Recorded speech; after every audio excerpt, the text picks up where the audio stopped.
பணிகளின் என்ற தலைப்போடு உரையாற்றிய ஜார்ஜ் ஜோசப் டெய்லர் அவர்களுக்கு மிகவும் நன்றி.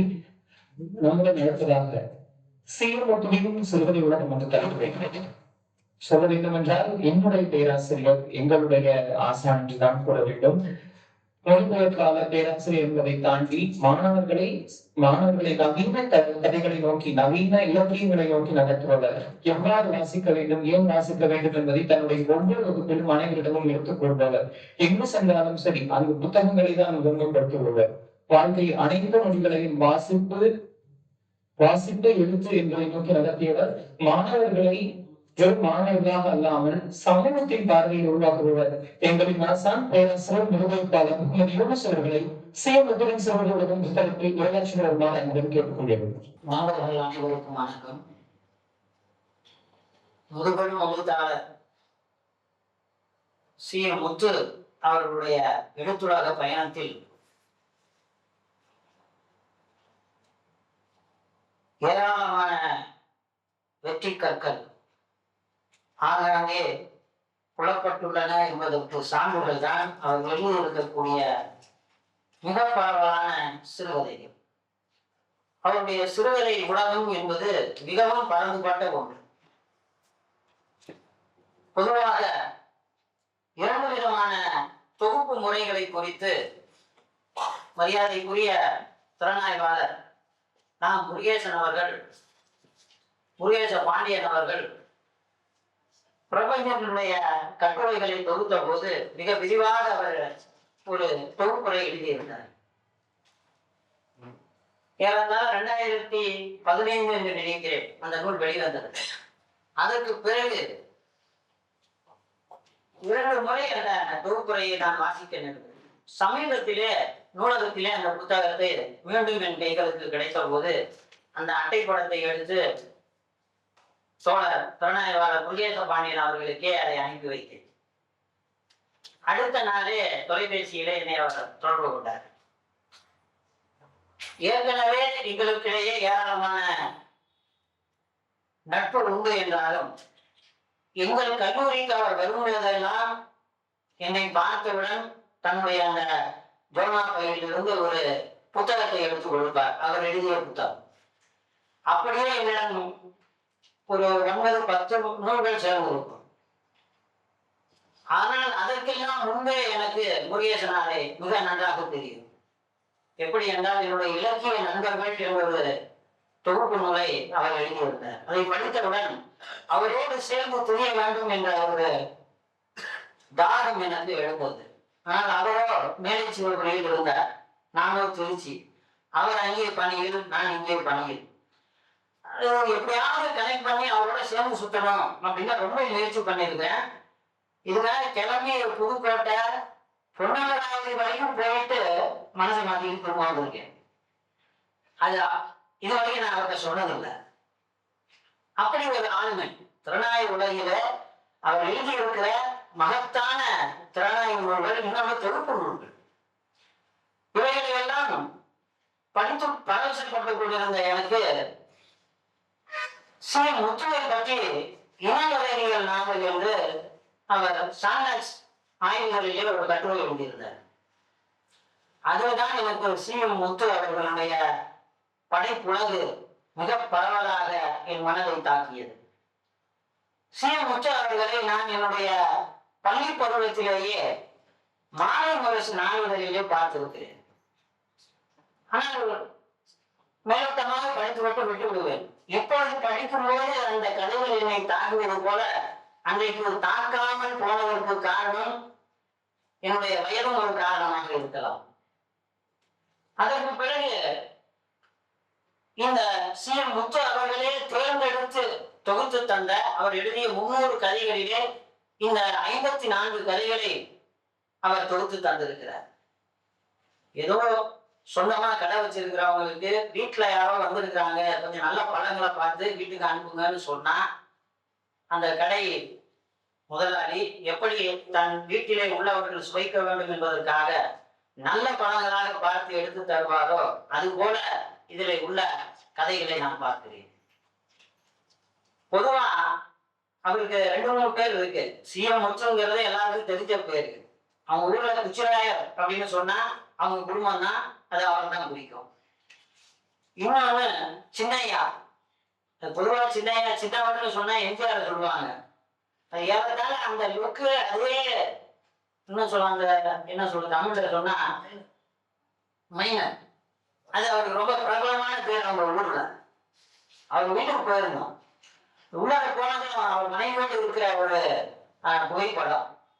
அங்க பழைய அங்கு ஏறத்தாழ கருகருன்னு இன்னொரு ஒரு முக்காவாசி பழம் இருக்கும். முன்னால் கொஞ்சம் அரியனுடைய ஆளுகை இருந்தது. அதுல அவர் தோற்றம் ஜெயகாந்தனையும் நான் கல்லூரியில் படிக்கும் போது எவ்வளவு முறை வச்சிருந்தேன் அப்படிங்கிறதையும் எனக்கு நினைவுபடுத்துச்சு. ஏதோ ஒரு இணைப்பு அவரோடு உட்கார்ந்த போது 3-4 பேர் போனோம். தஞ்சையில் இலக்கிய ஆர்வத்திற்கு பாலமாக இருக்கிற விஜயன் அவர்கள், தோழர் விஜயன் அவர்கள் தான் எங்களை சீமத்து வீட்டுக்கு கூட்டிட்டு போனார். அது மறக்க முடியாத ஒரு நாள். கடுமையான வெயில, ஆனா குளிர்ச்சியான ஏசி காரு. வண்டி ஓட்டினது இளம் எழுத்தாளர் ஜார்ஜ், கூட பேச்சு துணைக்கு சுஜித். இதுதான் காம்பினேஷன். ஒரு நாள் கூட போய் அங்க அவரோட உட்கார்ந்து பேசிவிட்டு மிகுந்த மனநிலையோடு திரும்பி வந்தோம். அன்றைக்கு தான் இந்த கூட்டத்திற்கு மிகச்சரியான நபர் யார் திறனாய்வாளரை கூப்பிடுவது என்கிற முடிவை விஜயன் அவர்கள் முன்மொழிய நாங்கள் எல்லாம் உடனே ஆமோதித்தோம். இனவரைவியலை பற்றி மிகச்சிறப்பாக அண்ணன் முருகேசன் அவர்கள் பேசியிருக்கிறார், அதனால் அவரையே அழைப்போம் என்று நாங்கள் முடிவு செய்தோம். இது ஒரு பகுதி. இன்னொன்று நம்முடைய முத்து அவர்களை பற்றிய தஞ்சை மண் சார்ந்த வட்டார இலக்கியம் அப்படின்னு எடுத்துக்கிட்டா நமக்கு ஒரு 4 பேர் நினைத்து போடலாம். எம். ஏ. வெங்கட்ராம், கரிசாமி குண்டு, தி. ஜானகிராமன் போன்றவர்கள், மோனி போன்றவர்களும் எழுதியிருக்கிறார். ஆனால் ஒரு சந்திப்பிலே தி. ஜானகிராமன் அவர்களே முத்துவை பார்த்து சொல்லுகிறார். இன்னொன்னு தஞ்சை பிரகாஷ். இவர்களுக்கெல்லாம் ஒரு இணைப்பு பாலமாக அவர் இருந்த அந்த அவர் வைத்திருந்த மெஸ், அந்த மெஸ்ஸினுடைய மாடி, இவர்களெல்லாம் அங்கே தங்கி இருக்கிற சூழல், பல நாட்கள் வீட்டுக்கே போகாம முத்து அவர்கள் அங்கே இருந்த கதையெல்லாம் எங்களிடத்துல பகிர்ந்து கொண்டிருக்கிறார். அது அவருடைய எழுத்துக்கு மிகப்பெரிய உரமாக அமைந்தது மட்டுமல்ல, உலகளாவிய பார்வையை அவருக்கு விசாலப்படுத்தியது என்று நான் சொன்னால் அவர் மறுக்க மாட்டார் என்று நினைக்கிறேன். இதனால் அவருடைய கைத்தட்டலே அதை அங்கீகரிப்பது. ஏன்னா அது ஆரம்பத்திலே எழுதிய கதைகள் சில நேரங்களில் இந்த கலை எடுத்து கதவு எடுத்து தட்டு தூக்கி இடிப்பொடிந்து கிடக்கிற எங்கூட்டு மனிதர்களை கொண்டாடுறதுக்காகவே நான் எழுதுறேன், இன்னும் எழுதுவேன் என்று அறைகூவல் விடுத்தவர் சி. முத்து அவர்கள். தி. ஜானகிராமன் அவருக்கே உரிய தளத்திலே நான் தி. ஜானகிராமன் சொன்னவற்றை மறுக்கவில்லை, ஆனால் எதற்கு அவர் சொன்ன கருத்திலே விமர்சனம். தஞ்சாவூர் மாவட்டத்தை நான் எழுதியதை காட்டிலும் சி. முத்து நிறையவே எழுதிவிட்டார். ஏறத்தாழ 300 கதைகளிலே எழுதியிருக்கிறார். அதிலே நாவல்களும் அடக்கம். 300 சிறுகதைகளில் அவரே தேர்ந்தெடுத்து கொடுத்த கதைகள் தான் என் முன்னே இருக்கிறது. இந்த 54 கதைகளிலே இங்கே அமர்ந்திருக்கிற ஆர்வலர்களாகிய நீங்கள் எத்தனை கதைகளை வாசித்திருப்பீர்கள் அல்லது எத்தனை நாவல்களை படித்திருப்பீர்கள்? மிகப்பெரிய நாவல்களை எல்லாம் மிராசி என்று ஒரு நாவல், நம்மை மிரட்டுகிற நாவல், மிகப்பெரிய வால்யூம். அது என்சைக்ளோபீடியா சைஸுக்கு அவர் ஒரு நாவல் எழுதி முடிச்சிருக்கிறார். இன்னொரு நாவல் ஒன்று எழுதி கொண்டிருக்கிறார். அப்ப இப்பேற்பட்ட இந்த எழுத்தாளர் அவருடைய வீட்டில எப்படி இருக்கிறார்? இங்க இருக்கிற மாதிரிதான். இங்க அங்கவஸ்தெல்லாம் போட்டு ஒரு கல்யாண கோலத்துல மாப்பிள்ளை நிறைய ஜோரா உட்கார்ந்து இருக்கிறார். கொஞ்சம் ஒரு சட்டையை போட்டு நம் மனதை கவரக்கூடிய அந்த வெத்தலை, எப்பவுமே வெத்தலை போட்டுட்டு இருக்கேன். நான் ரொம்ப ரசிக்கிறது எழுத்தாளர்கிட்ட.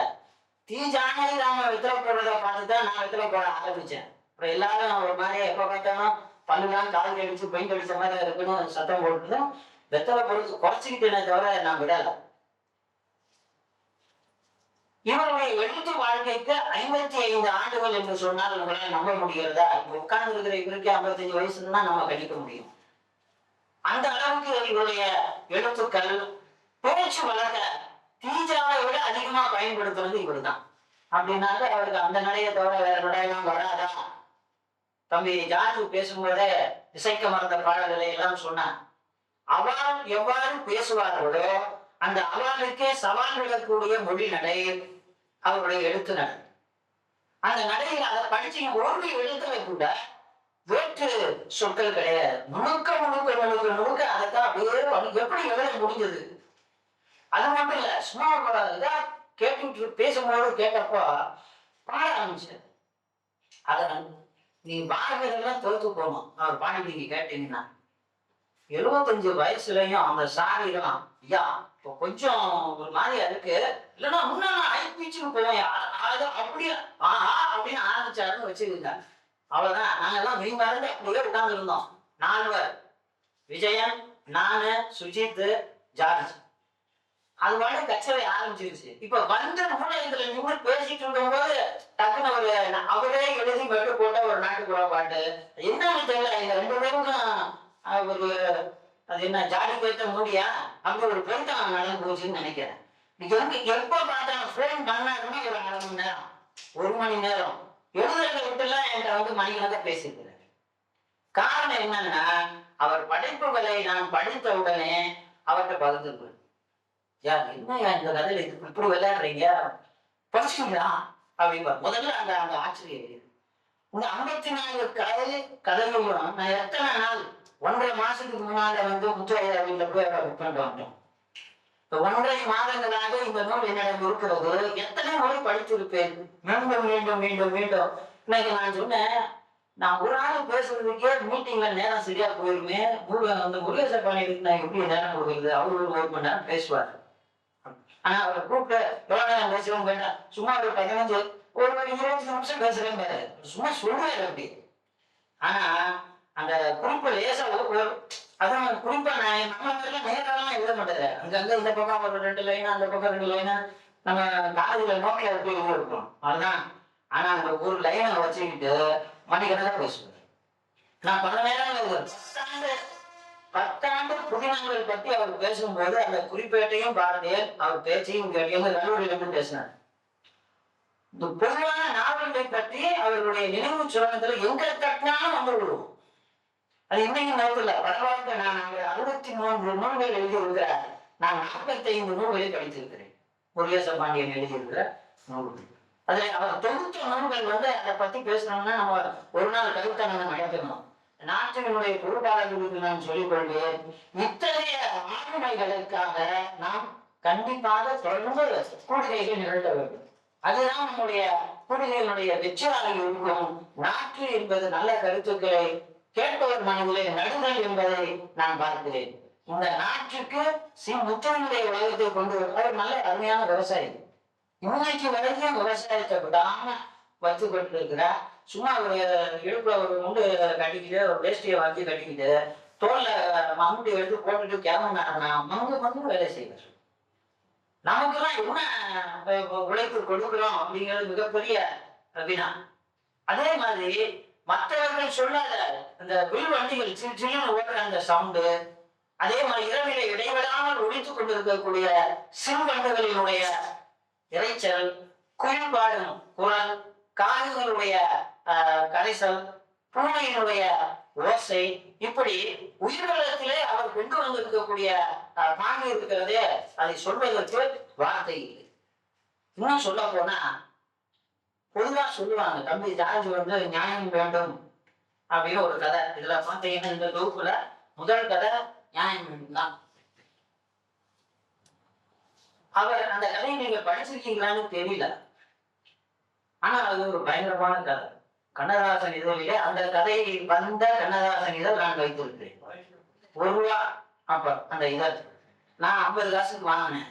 சிங்காரத்தோப்புல தரை கடையில அந்த நூல் எனக்கு கிடைச்சிச்சு. அப்படி ஒரு 4 கண்ணதாசன் இதழ்கள் நான் வைத்திருக்கிறேன். அதுல நான் மிகவும் மதித்து போட்டுக்கிற ஒரு பகுதி தான் முற்றனுடைய அந்த நியாயம் பண்ண கதை இருக்கு. 1977 எழுதப்பட்ட கதை. அந்த கதையில பொதுவா அப்ப அந்த காலத்துல ஒரு குற்றச்சாட்டு அவர் மேல தூக்கி போட்டாங்க. அவரு சாதியை வந்து ரொம்ப கடுமையா விமர்சிக்கிறாரு. அப்ப அவர்கிட்டயே போய் கேட்கிறாங்க, ஏன் நீங்க சாதியை வந்து அதிகமா நீங்க பிடிக்கிறீங்களா எப்படி அப்படின்னு சொல்லிட்டு அவர்கிட்ட கேட்கிறாங்க. ஜெயகாந்தன் சொல்லுவார், இப்ப சமூகம் எனக்கு எதை கதையாக சொல்கிறதோ அதைத்தான் நானும் உங்களுக்கு கதையாக சொல்லிக் கொண்டிருக்கிறேன். எனது கதைகளின் கதைகள், அதற்கு நீங்களே பொறுப்பு அப்படிங்கிறார். அது போல சாதி எங்கே ஒளிந்திருக்கிறது அவர் கேட்கிறார். நாளுக்கு நாள் அது வளர்ந்து கொண்டுதான் இருக்கிறது. என் எழுத்து சாதியை பற்றியது அல்ல, சாதிக்குள் இருக்கும் சாதியை பற்றியது என்று சொன்னவர் சீர்மூர்த்தி. அதற்கு அவர் சொன்ன பதில் அது. நீங்க இதை உள்வாங்கி கொண்டு நியாயம் கொண்ட கதையை போய் அழுகணும். அந்த நியாயம் கொண்ட கதையில அவர் எழுதிய ஆரம்ப கட்டத்துல அவர் தேர்ந்தெடுத்த கதை எடுத்ததுமே ஒரு பாட்டுல தான் ஆரம்பிக்கிறார். கக்கத்துல கூட வச்சு கலையங்குள்ள கட்சியும் வச்சு இது மேல பாடினேன்னா அந்த எதிர்பார்த்து வரும். அதனால நான் நிப்பாட்டிக்கிறேன். நான் பொதுவா மேடைகள்ல பாடுறது கிடையாது. பாட வைக்க ராகம் வந்து அவர்கிட்ட போய் உட்காந்து பேசுனதுக்கு அப்புறம் ஒரு 5 கதையில இது மாதிரி நாட்டுப்புற பாட்டை நடுவில் அப்படி தூக்கி போடுறாரு. இந்த பாட்டை அம்மாசிக்கிறவங்க நின்று காதல கேட்டுட்டு இருக்கிறார். அப்படி திரும்பி வேளாதான் பாடிட்டு போறேன். இதை கேட்கிறாரு. கேட்டுட்டு மெதுவா வீட்டுக்கு வர்றாரு. அதெல்லாம் ஒரு 2-3 பக்கம் சொல்லிட்டு போறாரு. ஒரு 10 பக்கத்துல உள்ள கதை இது. வந்ததுக்கு அப்புறம்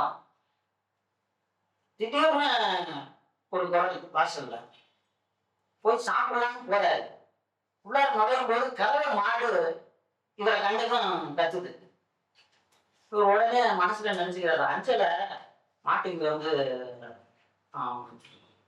இது தண்ணி வைக்காம போயிட்டா போகணும், சாப்பாடு போடாம போயிட்டா போறதுக்கு அப்படின்னு நினைச்சுக்கிட்டு போய் முதல்ல அதுக்கு மாட்டுக்கு தேவையானதை எடுத்து போட்டுட்டு இதை நான் ரொம்ப முக்கியமா கவனிக்கிறேன். இவருடைய கதைகள்ல பல கதைகளில இந்த மாதிரி ஒரு 10-15 விஷயங்கள் ஒவ்வொரு கதைகளையும் பதிவு செஞ்சிருக்கிறேன்.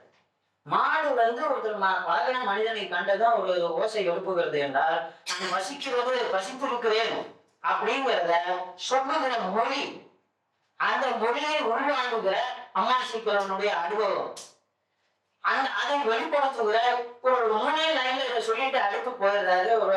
ஒரு பொண்ணு வருதா வந்து நிக்கிறா, எனக்கு நியாயம் வேணும் அப்படின்னு. என்னமா விஷயம் அப்படின்னா அங்க வெளிப்படையா அந்த பெண் சார்ந்து இருக்கிற ஜாதியை சொல்லுகிறார், அந்த அம்மாசிக்கிறவனுடைய ஜாதியை குறிப்பிடுகிறார். இது ரெண்டுமே இன்றைக்கு பிற்படுத்தப்பட்ட மிகவும் பிற்படுத்தப்பட்ட வகுப்பாக இருக்கிற 2 சாதிகளை பற்றி. இதுல அவன் வந்து கொஞ்சம் உயர்வாக நினைக்கிற ஒரு சாதிக்காரன் இந்த பெண்ணை விரும்புறான். விரும்பி திருமணம் வரைக்கும் அந்த பேச்சு போகும்போது அதுக்கப்புறம் இந்த ஜாதிக்காரன் அந்த ஜாதிக்கார பொண்ணை வந்து கல்யாணம் பண்ண முடியும், அதெல்லாம் முடியாதுன்னு பிரச்சனை அதிகப்படும். அப்ப வந்து அவன் என்ன பண்ணிடுறான், இது பஞ்சாயத்துக்கு வருது. இந்த பஞ்சாயத்து தலைவர் யாருன்னா அம்மாசிக்கிறன். இப்ப அம்மாசிக்கிறன் மனசுல ரொம்ப ஓடிக்கிட்டே இருக்கு. இங்க அஞ்சலையை காணாம எங்கம்மா அப்படின்னு கேட்கும்போது அந்த படத்துல இருக்கிற பக்கத்து வீட்டுக்காரம்மா சொல்லுது, காலையிலே கிளம்பியே போச்சு, இல்லையே உங்களை பார்க்க சாப்பாடுலாம் எடுத்துட்டு போச்சு, இல்ல வரலையே அப்படின்னா தான் சரி வீட்டுல ஏதாவது பழசு இருக்கும், நான் அந்த சாப்பிட்டு 2 உள்ளார போயிருக்கேன். இந்த பாடுகள்ல ஒரு 7 பக்கம் ஓடி போகுது. அடுத்த நிலை இவர் வந்து என்ன விஷயம் சொல்லுமா, எனக்கு நியாயம் வேணும். என்ன நியாயம்? இந்த மாதிரி அந்த சின்னையை நான் விரும்புறேன். அப்படியா? அந்த தலைவலி பையன் என்ன சொல்றான், இப்படியே பேச்சு போவோம். இவன் வந்து இப்ப வந்து மறுக்கிறான், அப்பனுக்கு பயந்துக்கிட்டு சரி அப்படின்ட்டு உடனே நம்புறான். ஆள் வருது, ஊரெல்லாம் கூடுது, எல்லாம் உட்கார்றாங்க, பேச்சு நடக்குது. இவன் உடனே தீர்ப்பு சொல்றான், அதெல்லாம் முடியாது, இந்த பொண்ணை வந்து அவன் வந்து விரும்பினா எல்லாருக்கும் தெரியும், அந்த பொண்ணே சொல்லிடுச்சு, அவன் இப்ப மறுக்கிறான், அதனால இவங்க 2 பேரும் கல்யாணத்துக்கு பண்ணது வரை ஒரு வழி இல்லை அப்படின்னு தீர்ப்பு முடிச்சு. இந்த தீர்ப்பு இங்க நடந்துட்டு இருக்கும் போது அஞ்சலிக்கு என்ன நேர்ந்தது, இவங்க பதைப்பு வந்து இவர் மனசுல அப்படியே ஒரு ஊடாட்டமா போயிட்டே இருக்கு. முடிச்சு வீட்டுக்கு வேற ஓடி வந்து அம்மா செய்தி சொல்லுது, வாங்க அஞ்சலை என்ன ஆச்சு தெரியுமா அப்படின்னு. ரொம்ப சஸ்பென்ஸா அங்க இருந்து நேரம் அங்க போய் பார்த்தா அங்க வந்து இன்னொரு உயர் சாதி, அதுல அந்த ஜாதியினுடைய பெயரையும் சொல்றாரு. அந்த உயர் சாதி வந்து வாண்டையார். அந்த வாண்டையார்ல ஒரு மைனர், அவர் என்ன பண்றாரு, சும்மா போன அஞ்சலை அவர்களுக்கு எடுத்து அவரை வந்து கற்பழித்து விடுகிறார். இப்போ இவன் வந்து அதை சும்மா விட மாட்டேன், என் பொண்ணுக்கு வந்து நீ வந்து இப்படி நியாயம்னு சொல்லி ஒரு தீர்ப்பு சொன்னல, இப்போ ஓமனுக்கு என்ன செய்யற அப்படின்னு கேட்கிறாரு. கேட்டு வேகமா ஓடி போய் பார்த்துட்டு திரும்ப தேடி வீட்டுக்கு வந்தா அஞ்சலை தூக்கு கைத்துல தொங்கிட்டு இருப்பான். கடைசியா கதையை முடிக்கிறாரு. அஞ்சலை அவளுக்கு நியாயத்தை அவளே தேடிக்கொண்டார் என்று முடிக்கிறார். இதுல எந்த ஜாதியை இவர் தாக்குகிறார், எந்த ஜாதியை இவர் தூக்கு பிடிக்கிறார், நடந்த ஸ்டேட்மெண்ட்டை நம்ம முன்னால வைக்கிறார். அவ்வளவுதான். இதுக்கு அடுத்து அந்த போராட்டங்கள் கதையிலேயே இதே மாதிரியா சம்பவம் ஒன்று விவரிக்கப்படுகிறது. இவருடைய பல கதைகளிலே நாம் அதை பார்க்கலாம்.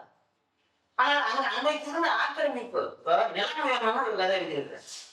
இந்த நிலம் வேணும்ல பாத்தீங்கன்னா படிக்கிற இவருடைய கதைகளுடைய உணர் சிறப்பு அவர் காட்டுகிற உலகத்திற்கு ஒவ்வொரு கதைக்குள்ளும் வாசிக்கிற உங்களை பற்றிய ஒரு வரியாவது உள்ளார்.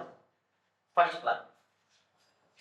அவருடைய இந்த 54 கதைகளிலும் ஏதாவது ஒரு இடத்திலே நம்மை இது நானும் பார்த்திருக்கேன், அல்லது நானும் கேட்டிருக்கேன், அல்லது நானும் அனுபவித்திருக்கிறேன் என்கிற அந்த ஊடாட்டம் உணர்வு இருக்கிற அந்த உறுதிகள் இவருடைய படைப்பினுடைய மிகப்பெரிய வெற்றியாக நான் கருதுகிறேன்.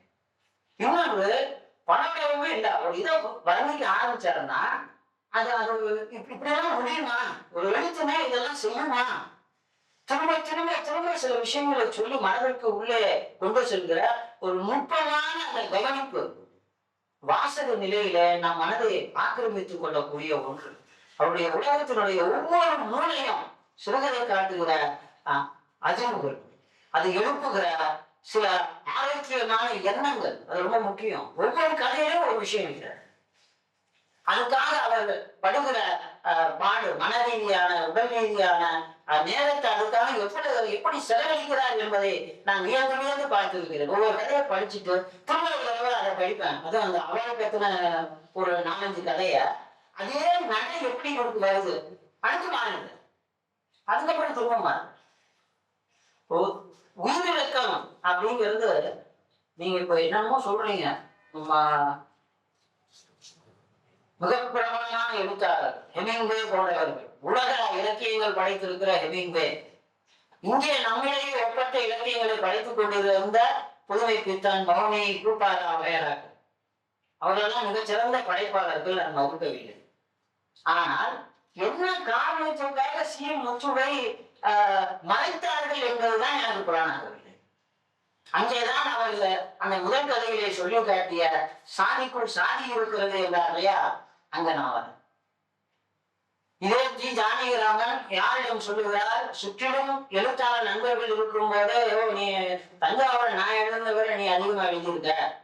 வெங்கட் சாமிநாதன் அதுக்கு மேல சொல்றாரு, இவர் என்றைக்கோ குண்டிலிட்ட விலங்காக பிரகாசிக்க வேண்டியவர், ஏதோ இது காரணமாக இவர் அடக்கப்பட்டிருக்கிறார். அடக்கினது யாரு? அவங்க நினைச்சிருந்தா இவரை தூக்கி பிடித்திருக்க முடியாதா? என்ன காரணம்? இவர் அதுக்கெல்லாம் போகல. என்னடா நான் பார்க்கறத எழுதுறேன், படி, நான் யாரு வெளியிட விரும்புறீங்களோ வெளியிடுங்க. இப்ப நீங்க போய் அவர்கிட்ட ஒரு 10 கதை கொடுங்க சின்னையா, நான் புஷமா போறேன்னாங்க, உடனே உட்காந்து அதுக்குன்னு மெனக்கிட்டு 15 நாள் வேலை பார்த்து இருந்தாங்க எடுத்து வேலை கொடுத்துருவாங்க. எழுத்து வேலை அவ்வளவுதான், நான் கொண்டு போய் சேர்க்கிறது படிக்கிறதெல்லாம் உன் வேலை அப்படின்னு சொல்லிட்டு மாறி மாறி எழுதுறேன். ஒருத்த அவர் எழுதுறாரு பெயின்ஃபுல் ஒர்க் என்று ஆங்கிலத்திலே சொல்றது. உட்கார்ந்த மிக கடினமான பணி அது. இத்தனைக்கும் அவர் பள்ளி படிப்பு மிக குறைவு. ஆனால் அவர் எழுத்த நீங்க பார்த்தீங்கன்னா இன்றைக்கு இருக்கிற ஒரு முதுகலையோ அல்லது பிரபலமாக பேசப்படுகிற முனைவர் பட்ட வாங்கினவங்களோ இவருடைய ஒரு கதைக்கு ஈடாக மாட்டார்கள். நான் 2 கதையை சொல்லுவேன். ஒண்ணு துவனி அப்படின்னு ஒரு கதை எழுதுறாரு. இன்னொன்னு உயிரின் ருஷி அப்படின்னு ஒண்ணு எழுதுறாரு. ஒவ்வொன்றும் 12 பக்கத்துல வரக்கூடிய கதை. ஒரு கதை சதுக்க பூதம்னு ஒரு இதெல்லாம் இருந்துச்சு. இன்னொரு கதை சலங்கையும் நினைக்கிறேன். சலங்கை இதழ்ல வெளிவந்தது, கொஞ்சம் வித்தியாசமான இதழ். அதுல இந்த கதை முத்துதான் எழுதினாரா அப்படின்னு தோணும். கடவுளும் கந்தசாமி பிள்ளைன்னு நம்ம புதுமை புத்தகம் படிச்சிருப்போம். காஞ்சனி, அன்னை உறவு, இப்படி எல்லாம் புதுமை புத்தனுடைய உச்சபட்ச கதைகளை நாம் வாசித்துப்போம். ஒரு தோல் புதுமைப்பித்தன், இன்னொரு தோல் மௌனி என்றால் அந்த இரண்டு தோள்களுக்கு மேல் வளர்ந்திருக்கிற தலை சி முத்தியனுடைய தலை. அதற்கு சான்று இந்த இரண்டு தலை. இந்த ரெண்டு கதைக்காகவே இவருக்கு சாயத்தை அகாடமி விருது கொடுக்கலாம். ஆனா ஏன் தமிழ் நம்பின்றாங்க இன்னைக்கு வரைக்கும் தெரியும். சரி, இது ஒரு பக்கம் இருக்கு. இவர் இந்த கதைகளிலே உள்ளே சொல்லுகிற அந்த நடை இருக்கு பாருங்க. அதுல யாருன்னா கிருஷ்ணமூர்த்தின்னு ஒரு கேரக்டர் சுவாமியில டைட்டிலே பாருங்க. லாசரா எழுதின தொனி, இவர் கொடுக்கிற பதில ஒரு தொனி இருக்கு. உங்க கதையில கதை டைட்டில அப்படிதான் வாங்கணும். இப்போ உயிரை உள்ளாடி போயிட்டீங்கன்னா கிருஷ்ணமூர்த்தின்னு ஒரு பார்க்கிறோம். தத்துவ விசாரம்னா கீர்க்கை காட்டெல்லாம் பக்கத்துல வர முடியாது. அது மாதிரி அப்படியே பொதுவாக வார்த்தை அடுக்குகள்ல ஒரு சிறு பிசுறும் கிடையாது. ஒரு பேரா ஒரே வாக்கியமாக எழுதுகிறார். மற்ற கதைகளிலே முத்துவனுடைய இயல்பு அல்ல. ஆனால் அந்த கதையில பார்த்தீங்கன்னா தொழில இல்ல யாரோ என்னமோ சொல்றீங்க, என்னால எழுத முடியாதா பணி தெரிஞ்சுக்குதா அப்படின்னு அந்த ஒரு எழுத்து ஆவேசம் அந்த ரெண்டு கதைகளையும் நான் பார்த்தேன். திரும்ப திரும்ப படிச்சு பார்த்தேன். எங்கேயாவது குழப்பம் வருதானே? கிடையாது. தெளிவா கூப்பிட ஒரு கட்டத்துல அந்த கிருஷ்ணமூர்த்தி ஜிவ்வான வாழ்ந்த பறக்க ஆரம்பிச்சிருவோம். அவங்க காலையில வந்ததுமே சொல்லிட்டா இந்த கிருஷ்ணமூர்த்தி பாரோட சேர்த்து நானும் பறனையா அப்படின்னு. காரணம் என்னன்னா ஒரு எழுத்துறமை பறக்க வைக்கிறது. அவன் நடுவுல அவன் பறந்து போகும்போது ஒரு வாயில சந்திப்பான். அது யாரு பேர் என்னது கூடாது, பரமசிவனை சந்திச்சாரு. இதுல என்ன நீங்க புரிஞ்சுக்க, அந்த கதையை நீங்கள் வாசிக்க வரைக்கு வரை வாசித்தால்தான் அது உங்களுக்கு வசப்படும். அந்த ரெண்டு பேரும் சந்திச்சு பேசுகிற மேலுலக விஷயங்கள், இந்த உலகத்துல என்னெல்லாம் நடந்திருக்கிற, நான் யாரு, நான் கிருஷ்ணமூர்த்திங்கிற கிருஷ்ணமூர்த்தி தானா இல்ல கிருஷ்ணமூர்த்தி மாதிரியா இருக்கிற கிருஷ்ணமூர்த்தியான்னு உள்ளார கேட்கிறாரு. அப்ப நம்ம நகுலை எழுதின ராமச்சந்திரனா என்று அவர் கேட்டார். இதெல்லாம் அதே வயசு அப்படி நினைவுள்ள வந்து தள்ளிட்டு போகும். சரி, இதுதான் அப்படின்னா உயிரின் ருச்சி அப்படின்னு அந்த அந்த சொல்லாடலே ஒரு சூட்சமும் இருக்கிறது. அந்த ருச்சி அந்த உச்சரிப்பு பார்த்தீங்கன்னா அவர் பேசும்போது நான் ரசிச்சிருக்கேன். சில வித அப்படியே ஸ்பஷ்டமா அவளுடைய உச்சரிப்பு நமக்கு வந்து எப்படிங்க அப்படின்னு நம்ம பாடுவேன் கழுவுமே அப்படின்ட்டு ஆரம்பிச்சு பாடுகிறார். அந்த சங்கீதம் பாட போன அனுபவம் இருக்க அதுதான் கதையாக ஆக்கல. 3 விதமான காரணங்கள் சொல்லி அதெல்லாம் அருமையா இருக்கு, அப்படி நீங்க கிளம்பு அப்படின்னு சங்கீதம் கத்துக்க போன வித்வா திரும்ப அனுப்பிச்சு விட்டுருங்க. அதை அப்படியே வச்சிருக்கிறாரு. எங்களுக்கு அனுபவம் சொன்னாரு வீட்டுல வச்சு. அது கிட்டத்தட்ட 12 பக்கம் வர வேண்டிய ஒரு அழகான சிறுகதை. இன்னும் அந்த உயிரிழக்கம் என்று நான் உங்களுக்கு சொன்னேன். அந்த உயிரிழக்கம் இவரிடம் எப்படி வெளிப்படுகிறது? ஆரம்ப காலத்தில் நாய்னு ஒரு கதை எழுதுறாரு. நாய். இந்த நாய் கதையில பாத்தீங்கன்னா நான் படுத்த வாடு அக்கம் பக்கத்து வீட்டுல நல்ல சின்ன ஒரு பொண்ணு உட்காந்து பேசிட்டு இருக்கோம். மற்றவங்க எல்லாம் கோயில உட்காந்து பேசிட்டு இருப்பாங்க. இவங்க பேச்சுக்கு இடையில அந்த நாய் வந்து நிற்கும். அதை பிடிச்சி விரட்டும் போது என்னமோ ஏதோ அங்கிருந்து எல்லாம் ஓடி வர்றது. இயல்பா கதையை ஆரம்பிச்சு கொண்டு போய் கடைசியா அது வீட்டுல அடிக்கிறது. யார் வீட்டு நாய்? அது ஒரு சாதியார் பேரை சொல்லி அந்த வீட்டு நாய். அதுக்கப்புறம் அந்த நாய்கள் வந்து இந்த விவகாரம் வந்து நமக்கு சொல்லக்கூடாது, எப்படி வளர்க்குறது அப்படின்னு உட்காந்து நம்ம பேசி பொம்பளைங்களோட ஒரு முடிவு பண்ணிட்டு அதை வந்து நிற்கும் போது சரசு நீ என்ன பண்ற, போய் ஒரு தண்ணி எடுத்துட்டு வா, பின்னாலும் மறைச்சு கொண்டு வா. அது சொல்றதுன்னு பாத்தீங்கன்னா அந்த பெண்கள் குழந்தைகளே எப்படி பேச்சு நிகழும் அப்படியே அழிச்சு வர்றாரு. அடுத்து அந்த குச்சி அப்படி நவரும் போது நாய் பார்த்துட்டு தச்சு விடும். இது வந்து 8 9 பக்கம் உள்ள சிறுகதை. கடைசியில் என்ன ஆகுதுன்னா அந்த நாயை உண்டு இல்லைன்னு பண்ணிருந்தோம்னா அங்க இருக்கிறவங்கலாம் பேசி முடிவு பண்ணி பிடிச்சி ஒரு கழுத்துல ஒரு சுட்டுகையில மாட்டி அதை இழுத்து போடுறதுக்கு மனசு இல்லைங்கிறது. ஒரு நினைச்சிருந்தாருன்னா ஒரு இழு தான் நாய் செத்துச்சுன்னா அங்கேயே கதையை முடிச்சிருக்கலாம். ஆனா அதுக்கப்புறம் 6 பக்கம் கதை தொடரும். அதுல என்ன பண்ணாரு, இங்க கொண்டு போய் 2 மைல் தள்ளி ஒரு ஞாயிற்றுக்கிழமையில திருவிழா ஸ்கூல் டைம்களுக்கு உங்க ஸ்கூல் லீவ்ல அவங்க ஒரு பெரிய கடமையா இந்த சாக்கு மூட்டைகளாக போட்டிருக்கிற நியாய எடுத்துட்டு போய் 4 சாக்கு சாத்தி அது உள்ளார கட்ட பிடிச்சி தரன்னு எடுத்துட்டு போய் 2 மைலுக்கு அப்பால விட்டுட்டு வருவான். அப்பா நிம்மதினு அந்த வீட்டுக்காரரு வெளியே சின்னல ஒரு பாயை போட்டு கடுத்து வைப்பாரு. காலையில எந்திரிச்சு பார்த்தா அவர் கார் மாட்டில அந்த நாய் உட்காந்து இத இந்த நாய் அடி வாங்குறதோட சரி, வேற எந்த விதமான சங்கடமும் அதுக்கு இல்லை. ஆனா இது திரும்ப திரும்ப வரும் ரத்தம் கட்ட நாய் அப்படிங்கிற மாதிரி கதை போய் முடிஞ்சிருக்கு. அதுக்கப்புறம் கொஞ்சம் ஒரு கேப், ஒரு 6-7 வருஷத்துக்கு அப்புறம் காகம்னு ஒரு கதை இருக்கிறார். அந்த காகம் கழுத்துல பாடி பார்த்தீங்கன்னா, வீட்டுக்குள்ளார வந்து வெளியில இருந்து சவுண்ட் போடுறது, வெளியில முத்தம் இருக்க பேத்திக்கிட்ட கேட்பாரு, ஏமா இது இந்த காக்கை வரவிடாம என்ன இது என்ன கட்ட அவனுக்கு தெரியலையா, மேல வந்து பிழைச்சி வச்சு தடைச்சிட்டுனா அது உள்ளார வராது, கம்பி போட்டு கட்டி விட்டுருவோம் அப்படின்னு. இது நல்ல ஐடியான்னு உடனே வீடு தீபாவளி போன மாதிரி எல்லாரும் வந்து உட்காந்து பிளாட் எல்லாம் போட்டுக்கிட்டு மேலே போட்டு அடைச்சி வச்சுருவாங்க. அடைச்சி வச்சுட்டு அந்த நிம்மதி மேலே வந்து என்னென்னவோ ட்ரை பண்ணி பார்க்க காக்க முடியாது. உடனே இவர் வீட்டுக்காரர் வெளியில போய் 4 கிலோ ஆட்டுக்கறியை வாங்கிட்டு வந்து உப்பு ஒன்று போட்டு, இப்போ காக்கா பையன் தான் இல்லைடா தொங்கோடு அப்படின்னு காய வைப்பாங்க. இதுக்கு மேலே வந்து உட்காந்து எவ்வளோ முயற்சி பண்ணும், முடியாது. ஆனா இந்த வாசல் கதவெல்லாம் அடைச்சி வைக்கணும்னு சொல்லி ரொம்ப எச்சரிக்கையா சொல்லிட்டு இவங்க வீட்டுக்காரர் வெளியே போயிடுவாரு. ஆனா அந்த கேப்ல ஏதோ ஒரு காக்க பேசுறதுக்காக அந்த வீட்டுக்காரமா கதவை தொட்டு வெளியில போகும். போன உடனே காக்க உள்ளார வந்து ஒரே ஒரு உப்பு கண்டத்தெல்லாம் விட்டு சல்லுன்னு போயிடும். வந்து வந்து சொன்னதுக்கு அப்புறம் இதெல்லாம் பார்த்தீங்கன்னா நம்ம வீடுகளில் நடக்கலையா? நான் சின்ன பிள்ளையா இருக்கும்போது உப்பு கண்ட மாடியில காய போட்டாங்கன்னா எனக்கு ரோடு கேப்பும் துப்பாக்கியும் கிடைக்கும். எனக்கு மேலே போய் உட்கார்ந்து இருக்கணும். நான் தெருவில் பசங்களோட விளையாடணும். அப்போ எங்கள் அம்மா என்ன பண்ணும், வா கேட்குறோம், அது தீபாவளி இல்லாத சமயம் அது எடுத்து வெளியே வச்சிருப்பாங்க. துப்பாக்கியும் ரோடு கேப்பு ஒரு நீள 12 டப்பா இருக்கும், அதோட கையில் கொடுத்துருவோம். மேலே போனால் காக்கா வந்தால் டவுனும் அது பார்த்து உப்பு கண்டையில பாதுகாக்கணும். இது எனக்கு நினைவு வருது. இது மாதிரி நீங்க இந்த கதையை படிச்சீங்கன்னா அவர் காட்டுகிற உலகம் வேற எதுவும் இல்லை, நம்முடைய உலகம்.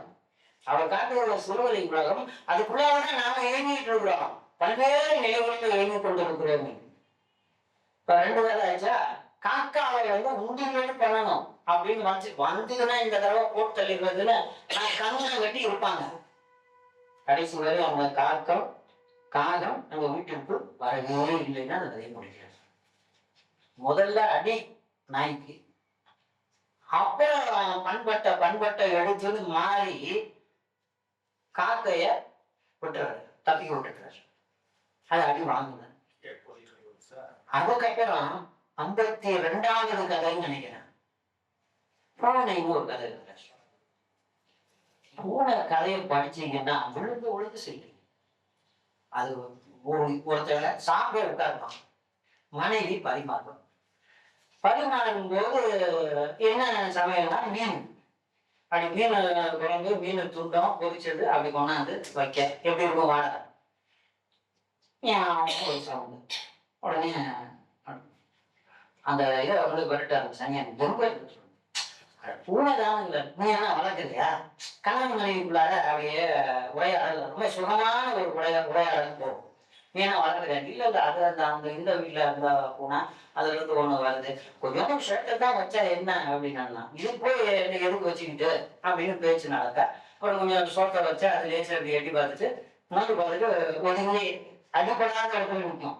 சரி உடனே பக்கத்துல ஒரு தடியை கொண்டாந்து பாருங்கள் ஒரே போட்டா அப்படின்னா இது ஒரு 3-4 பக்கத்துக்கு கதை போகுது. அப்புறம் 5வது பக்கத்துல திரும்பியும் என்ன பண்ணாரு, அது என்ன அது ஞாம் அப்படின்னு கத்தறத வச்சு அதுக்கு வந்து அந்த வீட்டுக்காரரை வெடிச்சுக்கிட்டு இருந்த ஆளு அதுக்கு ஒரு பேர் வைப்பாங்க, புனாச் அப்படின்னு வச்சுக்குவோம். புனாச்சின்னு பேரை வச்சு எங்க அது வந்து பிறகு சரிட்டு ஒரே ஒரு துண்டு அப்படி எடுத்து போடுவாங்க. அது ரொம்ப ருசிச்சு சாப்பிடும். அப்புறம் ஒரு 2 நாள் 3 நாள் போனதுக்கு அப்புறம் திரும்ப அந்த பூனை வந்த போது இவருக்கு சாப்பிட்றதுக்கு தட்டு நிறைய மீன் துண்டங்கள் வறுத்து வைக்கப்பட்டிருக்கும். 1 கிலோ இருக்கும்னு நினைக்கிறேன். அப்படி எடுக்கிற ஞாபகம் பார்த்துதான் உனக்கு வேணுமாக்கலாம் இந்தா அப்படின்னு தூக்கி போடுறாரு. அதை சாப்பிட்டு திரும்ப மேலே பார்த்தீங்கன்னா உங்களுக்கு வந்து தட்டில் இருக்கிற அவ்வளோத்தையும் மீன் போடுறது. அவ்வளோ காலையை தட்டே காலையை நீங்க எவ்வளோ தின்னு பார்க்கலாம் அப்படின்னா அதுக்கப்புறம் அப்படியே ப்ரொசரி வாயை தொடச்சிக்கிட்டு டக்குன்னு பதங்களை தாவி போய் பேசாம உட்காரும். அதுக்கப்புறம் ஒரு 2 நாள் ஆகும், திரும்ப வரும், வாங்கி திரும்ப சாப்பிடுவோம். அவருடைய பார்த்துட்டு அது கொஞ்சம் சோத்தை தான் போறேன் அப்படின்னா சோறு அள்ளி வரும். ஆனா மீன் வந்து சோட்டத்துங்க, பூனை வந்து சோட்டத்துங்க போய் மோந்து பார்த்துட்டு இருக்கும். உடனே அந்த அம்மா சொல்லுவோம், சோறுனா அது பிடிக்காது, கவுச்சி தான் பிடிக்கும், கவுச்சி ஏதாவது இருந்தா தான் பிடிக்கும். ஆனா இன்னைக்கு வர்ற மாதிரியே ஒண்ணும் இல்லையே, சரி பக்கத்து வீட்டுல போய் ஏதாவது இருக்கும் வாங்கிக்குவாங்க. இல்ல சனிக்கிழமைங்க அவங்க வீட்டுல இருக்காது, எங்க மீன் குழம்பு கேட்கலாம், மீன் தான் குழம்புன்னு நம்ம எப்படி கேட்பேன்னு அந்த அம்மா தர்மசங்கமா சொல்லுவோம். இதெல்லாம் ரொம்ப நான் ரொம்ப கம்மியா சொல்றேன் மேற்கொள்வது. ஏன்னா ரொம்ப சுகமா அப்படியே விளையாட போயிட்டே இருக்கும். இந்த சூழல்ல அந்த இவனுக்கு ஒரு மனசு என்ன ஆகும், சோறை சாப்பிட மாட்டேங்குது, என்ன செய்யலாம் அப்படியே யோசிப்பேன். யோசிச்சுட்டு திடீர்னு ஒரு முடிவு கொடுத்தான், போடா படிமா பக்கத்துல வரும் வேலையை போய்கிட்டு மிரண்டு போய் பார்க்கும். முதல்ல ஒரு வேலை நீட்டாரு, அப்புறம் திரும்ப 5 வேலைக்கும் வெளியே படாம தட்டிட்டாருன்னா என்ன பண்றது, பூனை யோசிக்கும்ல. உள்ள ஒரு வேலை இல்லாத பார்த்துட்டு அப்படியே என்ன நடக்கணும்னு தெரியாது. திடீர்னு திரும்ப பக்கத்துல இருக்கிற வெற்றியாள எடுத்து ஒரே போடும் வரம்பு சூடாக்கி கொண்டு. எந்த கதையும் பார்த்துருக்கீங்களா, படிச்சிருக்கீங்களா? அதை எடுத்து சூடா போய் பூனை முன்னாடி விழுவும், பூனை அதை கம்பிக்கிட்டு பகல் போடும். வேற முழுக்க இவன் அலைகள் போடுற சவுண்டு கேட்கும். கதை முடிச்சது. நான் இப்ப கேட்கிறேன், உலக இலக்கியங்களிலே மொழிபெயர்க்கப்பட வேண்டிய சிறுகதைகளை தான் நான் இங்க உங்களுக்கு மேற்கொள்ள காட்டியிருக்கேன். உலக மொழிகளிலே மொழிபெயர்த்து ஏன்னா என்னுடைய சிறுகதைகள் இந்த உங்களுக்கு கதையை நீங்க மொழிபெயர்த்து வெளியிட்டீங்கன்னாலே உங்களுக்கு மிகப்பெரிய விடுதலை பண்ணணும். அதை செய்ய வேண்டியது நான் தான். அவர் கதையை எழுதிட்டாரு, வேறொரு மொழிக்கு கொண்டு போவது. நம்முடைய மொழிபெயர்ப்பாளர்கள் இருக்கிறார்கள். ஆங்கிலத்திலிருந்து வெற்றிகரமாக தமிழிலே மொழிபெயர்த்த ஜார்ஜ் இருக்கிறார். இந்த 3 கதையை வந்து ஆங்கிலத்திலே அவர் மொழிபெயர்க்க வேண்டும் என்று நான் விரும்புகிறேன். ஏன்னா இந்த நோபல் பரிசு, ஞானபீடம், சாகித்ய அகாடமி, இந்த லோக்கல்ல இருக்கிற தமிழ்நாட்டுக்கு உள்ளே இருக்கிற விருதுகள், இதெல்லாம் தாண்டிய விருதுகள் அளித்து கௌரவிக்கப்பட வேண்டிய இந்த மாநில மண்டலமாக்கு கம்பன் கூறுகிறானே, அவனுக்கு நிகராக நின்று கொண்டு உரைநிலைகளை ஒரு கூடல் எழுதுகிறது என்றால் அது சின்னையா என்கிற இந்த சிஎம் முத்துனுடைய குரலாக இருக்கு.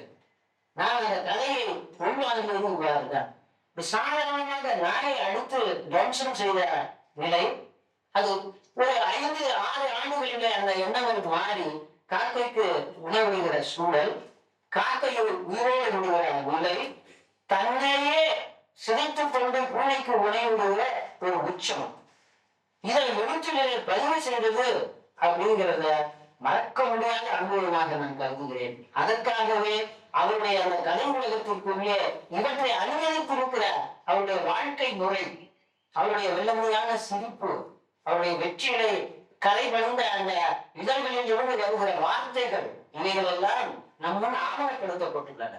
மற்ற 300 கதைகளை நீங்கள் கண்டுபிடிக்கிறீர்களோ இல்லையோ, இந்த 54 கதைகளிலே இருக்கிறது அவருடைய முழுமையான உலகம்.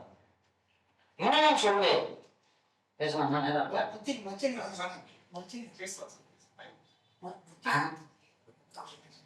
நிறைய வச்சிருக்கல, நிறைய இருக்கு. ஏன்னா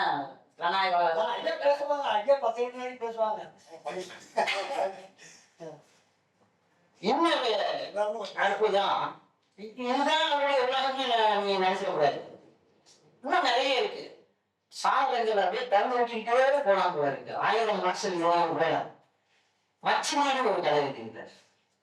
அது மச்சினியில ஒரு கணவன் மனைவி, என்ன சொல்ல போனா அந்த பெயரையே சொல்றேன்.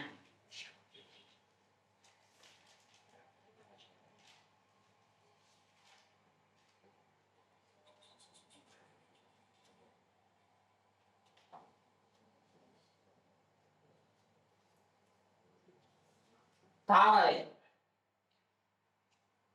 புஷ்பா, அக்காவின் தங்கச்சி. அந்த புஷ்பாவுக்கு திருமணம் ஆகும். இப்ப திருமணம் ஆகி கணவனாக இருப்பவன் வீட்டுக்கு வரான் மருமகன். ஆனா ரொம்ப புதிரோடு ஆரம்பிப்பார் கதைகள். ஒரு பைய வழக்கமா கிராமத்துக்கு போனா ஏதாவது பண்டங்கள் தீனிகள் வாங்கி போற மாதிரியா அந்த ஊர் வழக்கப்படி கையில ஒரு பையை எடுத்துக்கிட்டு கொண்டாந்து வந்து மாமா சவுண்ட் விட்டு பார்க்குறான். வீட்டில் யாரும் இல்லை, மாமாவும் இல்லை, மாமியும் இல்லை, மச்சனமும் இல்லை. 3 பேர் வெளியே போயிருக்காங்க. வீட்டில் தாமரை இருக்கு. தாமரைங்கிறது பட்டுப்பாடை கட்டிய சின்ன வயசுல இருந்து பார்க்கலாம். ஏன்னா அந்த தாமரையுடைய அக்கா புஷ்பா, புஷ்பான்னு ஒரு பெருமான புஷ்பா அப்படின்னா வருது. ஆனா அந்த அவருடைய கணவன் கொண்டாந்து வச்சிருவான். வச்சுட்டு வெளியில வந்து உட்காந்து பார்க்குறான். தாமரை இந்த மாதிரி உள்ளார இது பையன் இருக்கு எடுத்து வச்சு அப்படின்னு சாதாரணமா நம்ம குடும்பங்களில் நடக்கக்கூடிய அது பெரியவர்கள் இல்லாத குடும்பத்தில் வயது வந்த பெண் ஒருவருக்கு இருக்கும்போது எவ்வளவு கண்ணியமாக நடக்க வேண்டுமோ அத்தனை கண்ணியமாக இந்த நடமாக நடந்து கொடுத்தார். அப்புறம் மெல்ல அந்த நினைவுகளிலிருந்து நமக்கு சொல்லப்படுகிறது. அந்த அக்கா அந்த புஷ்பா வாய் வார்த்தை 2 பேருக்கு கணவன் மனைவிக்கு இடையே சண்டை. அந்த சண்டையில முடிஞ்சு நல்லா சத்தம் போட்டு 2 சாட் சாத்திட்டு கிளம்பி வெளியில போயிடலாம். ஆனா அந்த பொண்ணு சொல்ல கொடுக்க முடியாம அன்னைக்கு ராத்திரியே தூக்கு மாட்டி தோண்டி செத்து போயிடலாம். நல்லா கவனிங்க, கதை தலைப்பு வந்து மச்சி. அதுக்கப்புறம் ஒரு நீண்ட இடைவெளிக்கு பிறகு அப்ப வந்து அந்த தாமரை ரொம்ப சின்ன பொண்ணு, ஆனா இப்ப வந்து வயசுக்கு வந்த பொண்ணு ஒரு பை கட்டோட வேறான். அப்ப ஏன் வர அதுக்கு ஒரு என்ன ஒரு காரணம், ஊர்ல இருக்கிறவங்க சொல்றான், அந்த பொண்ணுதான் வந்து தூக்கு மாட்டிட்டு செத்து போச்சுல, அவன் தங்கச்சி இருக்குல்லையே அதே வந்து கல்யாணம் ஏன் இப்படி ஒண்டி கட்டியா இருக்கு, அவன் கல்யாணம் மேலேயே நம்பிக்கையே போயிருக்கு. அவன் பாடல குழப்ப பார்த்துக்கிட்டு இருக்கிறான். ஆனா ஊர் வாய் சும்மா இல்லை, அவனை கிளப்பி முடியாது. அதுக்கப்புறம் என்ன பண்றான், அவனுக்கும் சரி ஒட்டி கட்டியாக வந்து என்ன செய்யறதுன்னு சொல்லிட்டு இந்த தாமரையை பெண் வைக்கும் எண்ணத்திலே வீட்டுக்கு வர வந்து உட்கார்ந்தா ஒரு காவிய உலகம் அது. தாமரைக்கும் இந்த மருமன அக்கா புருஷனுக்கும் நடக்கிற அந்த மௌன உரையாடல், வார்த்தைகள் அங்கு மிகவும் குறைவு. இவன் தான் சொல்லுவான், அங்க இருந்து உள்ள இவன் உட்காந்து சொல்லிட்டு இருப்பான். அது சொல்லிக் கொடுக்க முடியாம உட்கா வந்து இந்த மாதிரி தூக்கு மாட்டிக்கிட்டு போயிடுச்சு, அதுக்கு நான் என்ன பண்ணுவேன் வைப்பேன். இவனா தானா சாலிக்கு திருவிளையாடல தருமி குழம்புற மாதிரியே குழந்தைங்க உட்காந்துருப்பாரு. இந்த உள்ளார இருந்து ஒரு கேவல் விடும், அப்படிதான் எழுதுற ஒரு கேவல் வருது அழுகுறா. அப்புறம் கொஞ்ச நேரம் கழிச்சு இதெல்லாம் சொல்றேன், குடிக்கிறதுக்கு தண்ணி கேட்குறாரு. அந்த தண்ணி கொண்டாந்து வைக்கப்படுது. போய் அவரை எட்டி போய் பார்த்து தண்ணி எடுக்கிறார். தண்ணி குடிக்கிறதுக்கு இவன் எடுத்தவன் நினைக்கிறான், தாம்பரை கெட்டிக்கார பொண்ணுதான், தண்ணியை வச்சுட்டு அந்த பையை எடுத்துட்டு உள்ள போயிடும். ஒரு ஃபிராக்சர் ஆஃப் செகண்ட் தான் ஒரு நல்ல தேர்ந்த டைரக்டர் படமாக ஆக்கக்கூடிய தகுதி படைத்த கதை. இன்னும் சொல்ல போனா இங்கு ஆவணப்பட இயக்குனர் ஒருவர் வந்திருக்கிறார். அவர் நினைச்சா இதை வந்து கதையாகும். மிக சிறப்பாக அது வந்து எடுக்கப்பட்டார், எடுத்துட்டு போயிருந்தான். அப்புறம் கொஞ்ச நேரம் அப்படியே பேச்சு ஓடுது. மாமி வராங்க. பழைய அந்த வரவேற்பு இல்லை. அவனை நினைச்சு பார்க்கறான், மருமகன் வீட்டுக்கு மூத்த மருமகன் நான் வந்துருக்கிறேன், இவங்களுக்கு வாங்க கேட்கல, அவங்க என்னடா குழப்பு, மனசுல நொந்து போறான். அதுக்கப்புறம் மாமா, அதுக்கப்புறம் மச்சனன் லேசா கொஞ்சம் கொஞ்சம் கொஞ்சம் கொஞ்சமா அந்த அவருடைய எண்ணங்கள் அவருடைய எதிர்ப்புகள் மாறி இருக்கு அப்படிங்கிற அந்த கால மாற்றத்தை மிக அழகாக அதுலயே அதே கொஞ்சம் கொஞ்சமாக காட்டுவார். முடிக்கும் போது அவர்களிடையே அவன் சொல்லுவான், அந்த சரி அந்த பையன் கொடுங்க அப்படின்னதும் வெறும் பையதான், அது உள்ளார உள்ளதெல்லாம் திரும்ப கொடுக்க முடியாது, அதெல்லாம் எடுத்து வச்சுக்கிட்டாச்சு, சாப்பிட்டாச்சு, செரிமானமே ஆகி போச்சுன்னு நச்சனங்காரன் சொல்ல அந்த இல்லத்தில கல்யாணத்தில மீண்டும் கூடியது என்று முடிக்கிறார். உன்னை மச்சினி கதை நான் நேர்ல போனப்போ நிகழ்ந்து போய் சொல்லிட்டேன். பரம்பரையா வெட்டு குத்துன்னு போயிட்டு இருந்திருப்பாங்க. அத்தகைய மண்தானது. ஆனாலும் கூட அந்த மண்ணின் மைந்தர்களிடம் அந்த மனநிலையில் ஏற்படுகிற ஒரு மகத்தான மாற்றம், அதை பதிவு செய்வது ஒரு எழுத்து கலைஞனுடைய தலையாய கடமை. அதே சிஎம் முத்துவனுடைய அந்த எழுத்து சாதித்து இருக்கிறது. அதுக்கு பின்னாடி என்ன எழுதுறாரு, இந்த நிலம் வேணும் அப்படின்னு ஒரு கதை.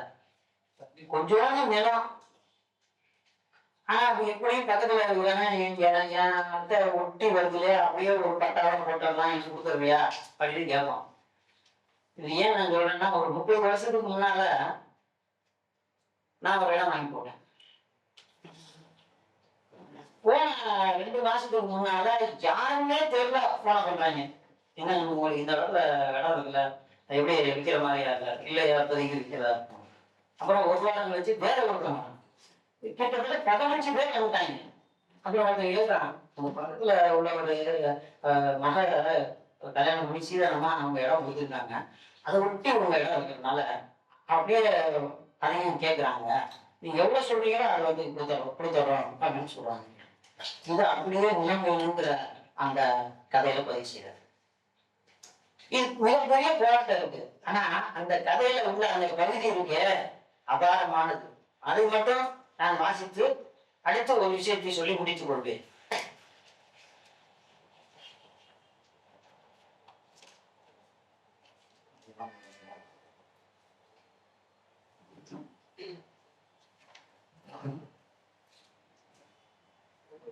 ஏன்னா அந்த பகுதியை எழுத்தாளர் வச்சுக்கிட்டு நான் சொன்னேன்னா அது கம்மியா தான் சொல்லுவேன். இதை படிச்சுட்டேன்னா உங்க எல்லாருக்கும் அது பிடிச்சிருக்கும். ஒரே ஒரு பகுதி மட்டும்.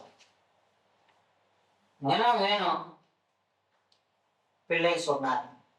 ரொம்ப பேச விடவில்லை. தங்கப்பனின் தோற்றம். தங்கப்பன் கொஞ்சம் இடம் வச்சிருக்கிறவன் அந்த பிள்ளை வந்து நிறைய இடத்துக்கு சொல்லாட்டாரு.